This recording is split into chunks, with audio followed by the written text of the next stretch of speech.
What I want to do in these next few lectures is put together, build the cardiac cycle. We're going to look at all the elements that make up the cardiac cycle. We are going to consider the cardiac cycle in creating flow of blood specifically. And then we're going to move out into the periphery and look at the flow of blood and how pressure relates to flow. Those are the main concepts that we're going to go through, and that will be included on the first midterm, which is next Friday. So everything up until now, plus those main concepts on midterm number 1, which is next Friday, February 1st. So there are these slides that are on Moodle, and then I have another set on blood pressure and blood pressure regulation that I haven't uploaded yet, which will hopefully finish by Tuesday next week. Maybe get a bit of time to do some review.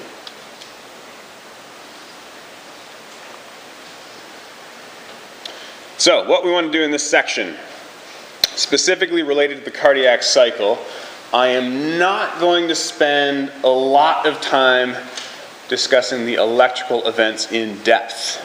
Matt did a fantastic job in lab doing that, and make no mistake, I expect you to know it, but we won't go through it in depth in class. You will recall the sequence of electrical events in the heart, and we will pick those up and then understand how they create changes in pressure. How do the electrical events relate to changes in pressure? Because flow is pressure. The heart works by creating a pressure gradient. It's all related to pressure. When we have that understanding under our belt, we will then examine how the series of pressure gradients, it's not just one pressure gradient. We make and destroy pressure gradients in different chambers of the heart in sequence, how they result in the pumping of blood by the heart. That's the whole purpose. The heart is a pump. It tries to get blood out at a certain rate. How does pressure let that happen? And we will culminate with putting all of it together. Pressure, status of the valves, volume, sound, electrical activity, everything will be related. We'll put it together on one slide to describe the entire cardiac cycle. And it's important to understand how elements in that overlay are organized. What comes first? What makes a sound in the heart? What makes that boom, boom, boom, boom, boom, boom? We're going to go through that in depth.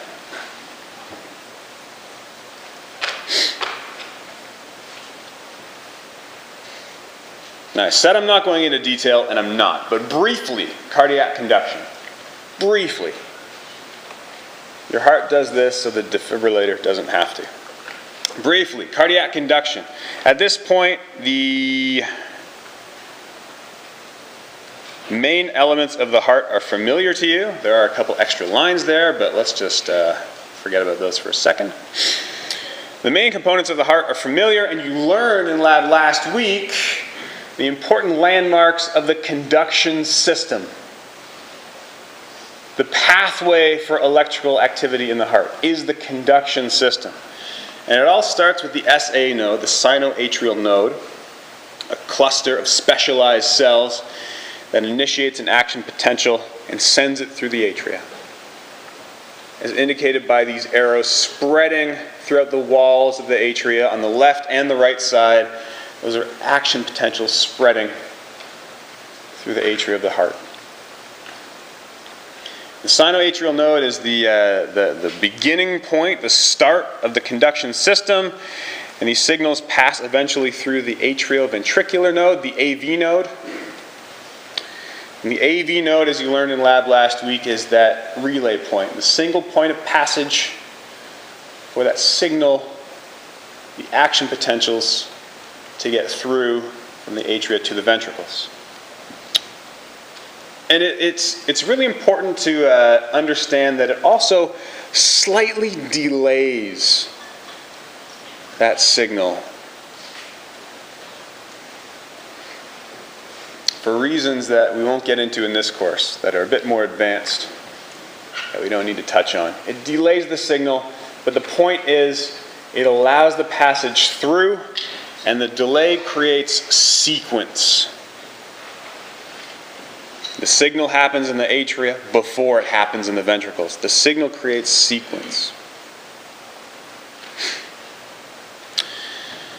You then studied the other elements of the conduction system. So we have the bundle of His, the left and right bundle branches, and the Purkinje fibers that spread around the apex of the heart and back up through the walls of the heart. Overall, these are all branches of one highway for the electrical signals in the ventricles. The conduction system here ensures that those action potentials are delivered quickly, almost simultaneously to all the tissue of the ventricles. The ventricles are much more massive than the atria. We can't rely on cell-to-cell propagation of the action potentials. This conduit system makes sure that it's distributed equally and to all the elements of the ventricle as quickly as possible. It's not simultaneous. It's not instantaneous. It's almost instantaneous.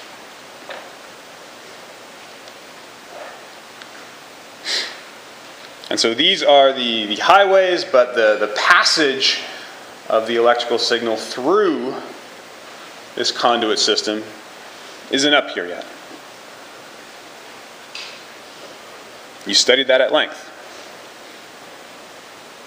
I could probably call on any one of you in the audience to describe these points. I think you know them by now. You should, from lab last week. You know what the P wave represents, or the T wave represents. You know the massive flow of electricity down the septum towards the apex makes the upwards deflection of the QRS complex, and then as it winds its way around, back up the outer walls of the ventricles, we have a steep and sharp drop-off in the signal, at least according to this lead 2 ECG trace. You can describe how the signal changes with the direction of that action potential, right?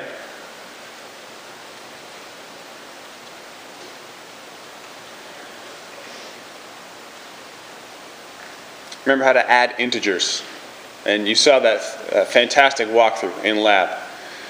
Depolarization, or membrane potential, always starts negative, and when we depolarize, it becomes positive. It's a positive event. Positive event towards a positive electrode gives an upwards deflection. And so in trying to interpret and understand why the waves go in the direction they do, if they go up, it must be there's some net depolarization towards the left ankle electrode, which was the positive electrode. And the reverse is true. Positive event away from a positive electrode gives a downwards deflection.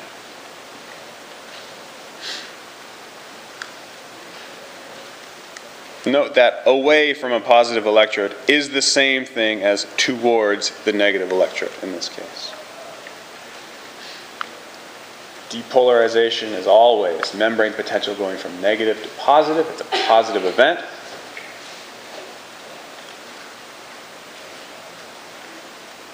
And you know that the placement of the electrodes was specific in lab. That allowed us to view the stereotypical lead 2 ECG trace. And I'm not going into more depth, although I really want to. That's your job. So, know that trace. And if it helps, I've included in the notes on Moodle A link to the 3D physiology video on cardiac conduction, which goes through that in depth. It has a nice 3D model like the other videos that we've seen. Go through and watch that, and review notes from lab. You should be fine. Should be. So let's talk briefly about how the cardiac cycle initiates, how it gets started. And it's a rather unique property of virtually all cells in the heart. They're leaky and they depolarize automatically. Not like muscle. Muscle doesn't depolarize automatically, skeletal muscle. It needs a signal to do that. You don't just sit there and your arm raises on its own. Heart muscle does depolarize automatically. There are some specialized cells that do it a lot, that are really leaky. And this characteristic is what we call self-excitability. The book refers to it as autorhythmicity, or being autorhythmic. Autorhythmic, they have their own rhythm, their intrinsic rhythm. I've also heard it referred to as automaticity. They're automatic. They automatically depolarize. Same thing.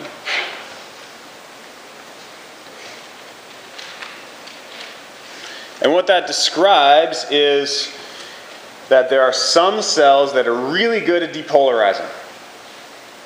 They don't need nervous input to do that. It's a natural characteristic of the cell.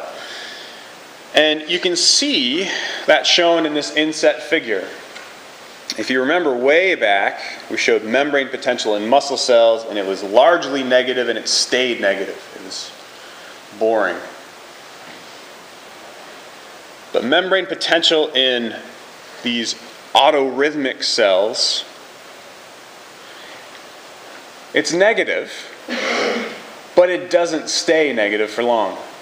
And these green sloping areas are meant to illustrate that leakiness. You'll remember the potential is largely due to the placement of ions inside and outside of the cell, and we try to limit their movement, but these cells allow ions to move fairly freely.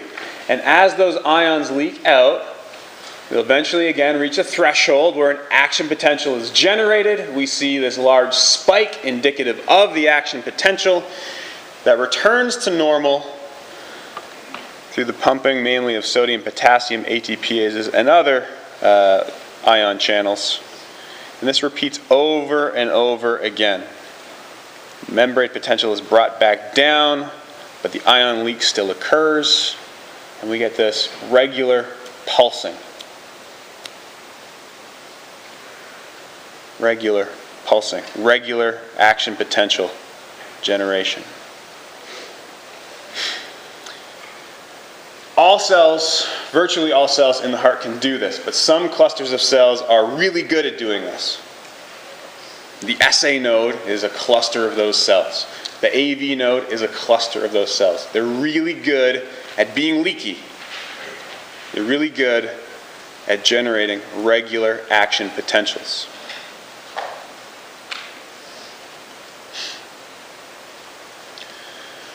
And so, if they're allowed to, they will send out these signals. They'll depolarize. That signal will be sent to neighboring cells, to the conduction system, and it will propagate throughout the heart.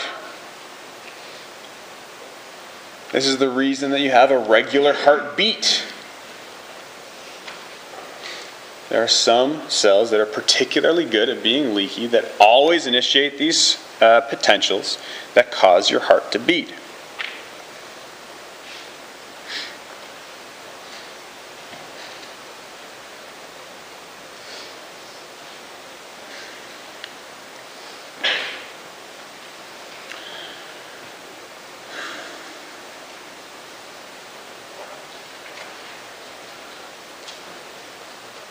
Does that make sense?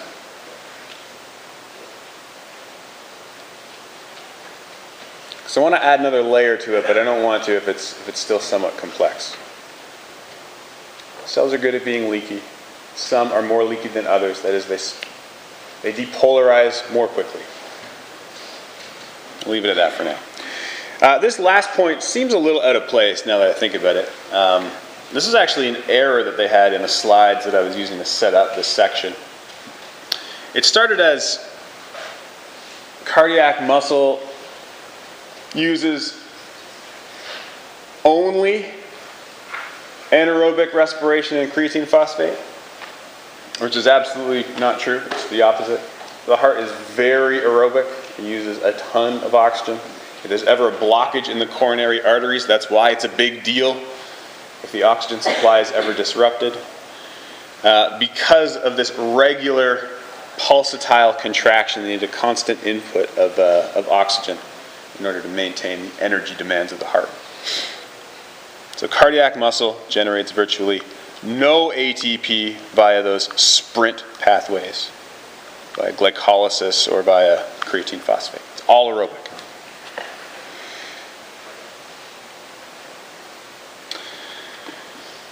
So there is a rhythm. Action potential, action potential, action potential, but that rhythm changes. And it is a fun dad joke to include drums in the backdrop of the image, but there are some parallels between the percussion setup in a band maintaining pace and the heart, or the pacemaker cells in the heart maintaining pace.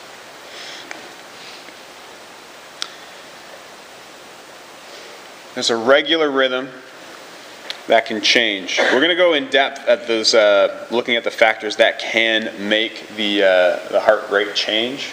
You know that just from experience. Your heart rate gets faster as you go to exercise, as you move around, as you walk upstairs. It's not fixed. And so while it's an intrinsic property of these pacemaker cells to be leaky, there are other factors that can make them more or less leaky, that can speed up that rate of depolarization. In a normal heart, the SA node is the master regulator. The SA node sets the pace. If you were to take away the SA node, here's an interesting question. Would your heart still beat? It's an interesting thing to think about. Would your heart still beat?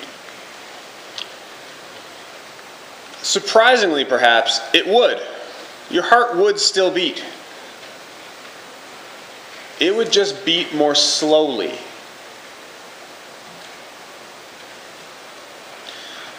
So this point is meant to bring out that the SA node, the sinoatrial node, is the master regulator because it's the most leaky. It has the fastest pace. It overrides all of the other cells in the heart.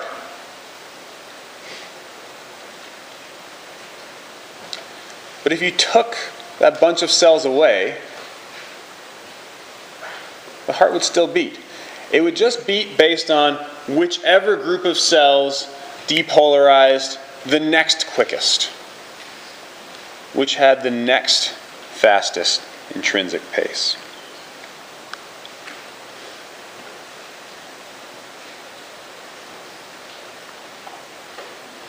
But in a healthy heart, and you and I sitting here, and for our purposes in discussing, the SA node sets the pace. And it's factors influencing the SA node specifically that alter heart rate. They want to depolarize at a set rate. And it's actually pretty close to 100 beats per minute. But sitting here right now, you're not beating at 100 beats per minute, are you? Maybe during the exam review, not now. It's because there are other factors at play that can modify that pace. And the nervous system is a really big one. The nervous system, hormones that are circulating, they can modify that intrinsic pace and affect the fundamental rhythm.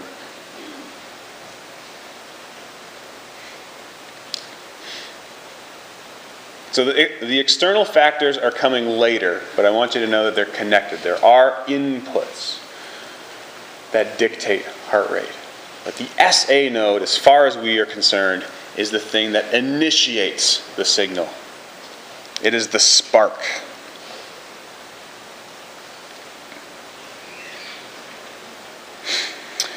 Let's get through one more slide and we'll call it for today. This is, believe it or not, it's a very similar trace to the pacemaker trace that I showed you a few slides ago. This is depolarization of a cardiac muscle cell. But this is depolarization caused by an action potential. It's not natural depolarization like we saw on the last slide. Something is triggering the cell to depolarize. There's a signal getting there before it can naturally do it on its own. The last trace was spontaneous. This one is not. And it looks a lot like depolarization of a muscle cell. From a low resting membrane potential, we have this rapid, quick rise in membrane charge, in membrane potential.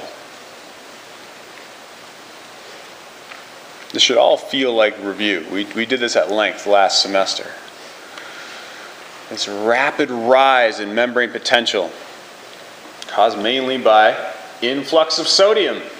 Remember that? Voltage-gated sodium channels. Opening, sodium rushes in, sodium has a positive charge, the inside of the cell becomes less negative, potential shoots up.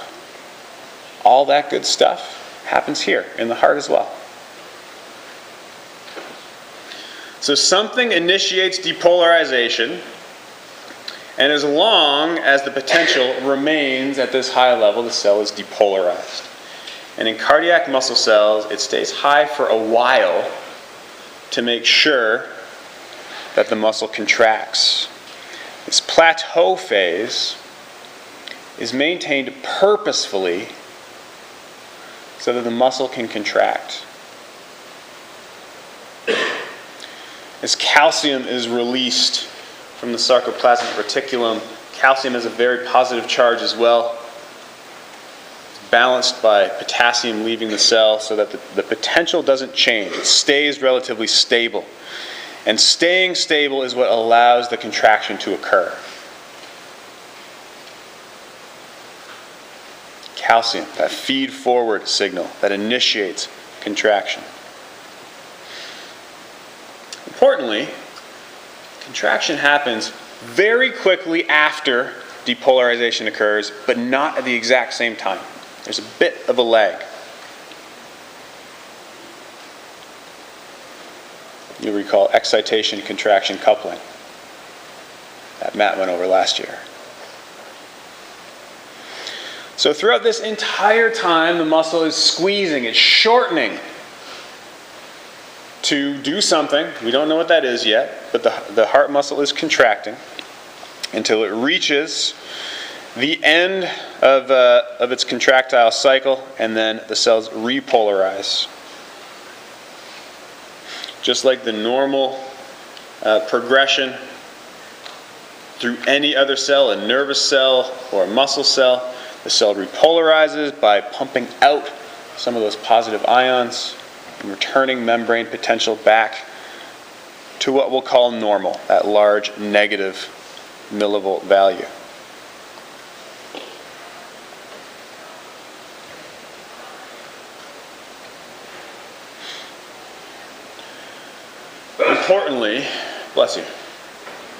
Importantly, during this period, as soon as the cell depolarizes, it can't be turned on again. We talked about the refractory period in muscle. But when we talked about it, Remember, it was really, really small, and I even exaggerated it with the width of the rectangle that I drew on the slide. It's incredibly small in muscle, skeletal muscle, but in cardiac muscle, very large refractory period. And this is important because during this refractory period, the cell cannot be activated again. It can't receive another action potential.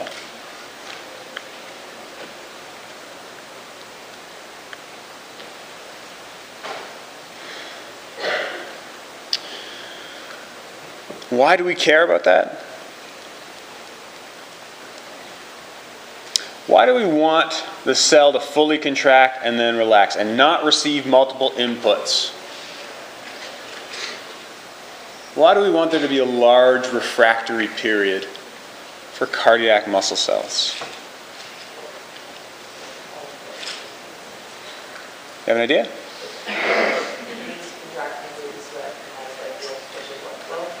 Okay. It needs to contract completely, and that's true. It does.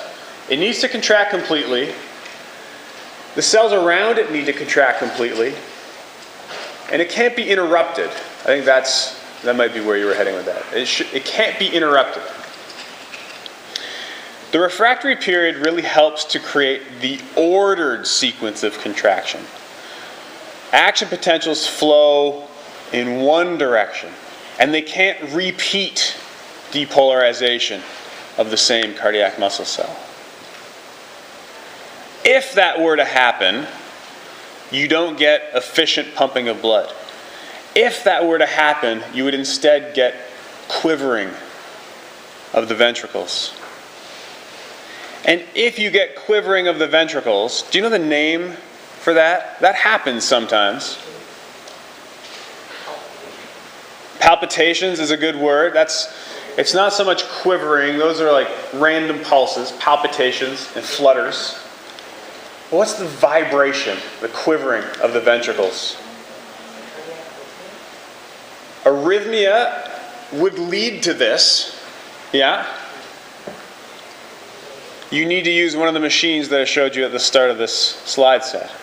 Fibrillation is the name for that phenomenon. Uncoordinated pumping of blood. The quivering of the heart or the ventricles.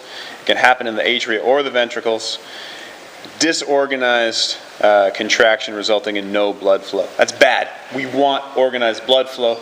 The refractory period helps that.